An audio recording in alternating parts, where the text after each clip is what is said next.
Frances began her career at the Girl Scouts by literally lending a helping hand to a young Girl Scout troop in need.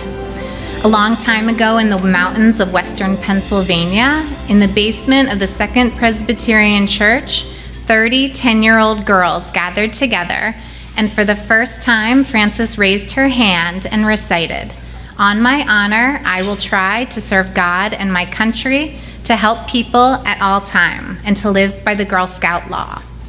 That was the beginning of her journey.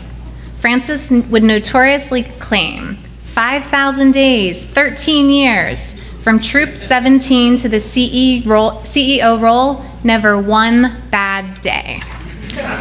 As a child, she dreamed of becoming a poet. She was always aware of the power of words, and during her time as executive director of the Girl Scouts, she developed a rallying cry. We manage for the mission, we manage for innovation, we manage for diversity. This call followed her throughout her life. I am happy to introduce Noorain Khan, the Girl Scouts National Board's second vice president.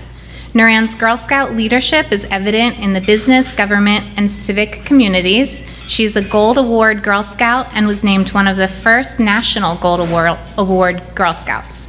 She celebrated many birthdays and special lunches with Frances, and now will help honor Frances's legacy. Hi everyone, how's everyone doing today? I'm gonna try not to choke up. Hello, my name is Noorain Khan, and I'm a member of the Girl Scouts of the USA's National Board. I'm incredibly honored to speak today on behalf of the Girl Scouts about Frances Hesselbein, both as a member of the board and as a proud Girl Scout alum.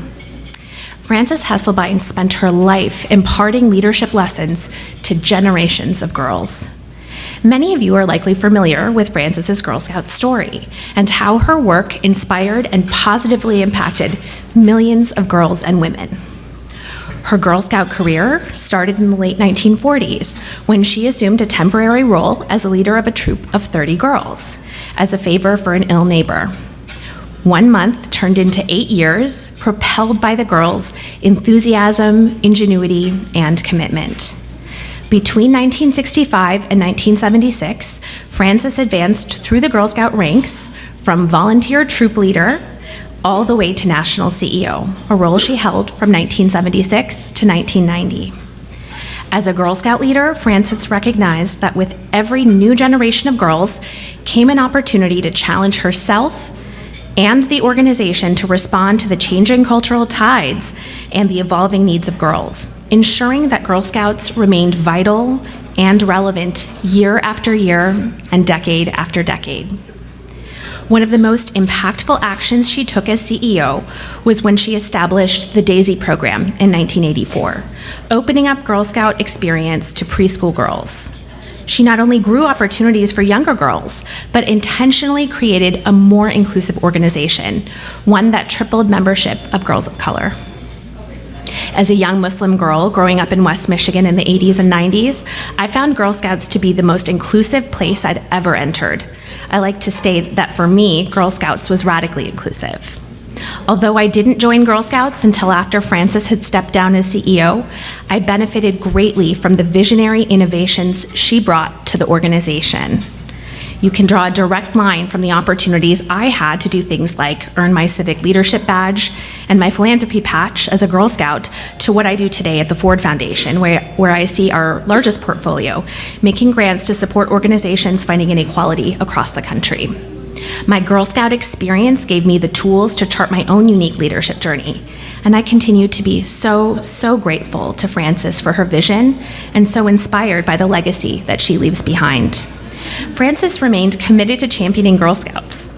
In the decades following her time as CEO, until the pandemic hit, she continued to show up and inspire countless CEOs, volunteers, GSUSA staff, and girls at events.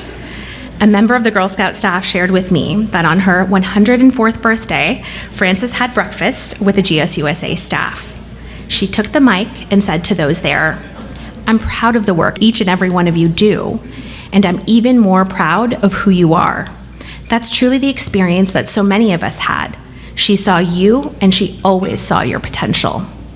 I myself am so thankful for the opportunities I had to spend time with her personally and express how much the work she did impacted my life. On behalf of the entire Girl Scout organization, I want to say how grateful we are for Frances' service to our movement, her community, and our country.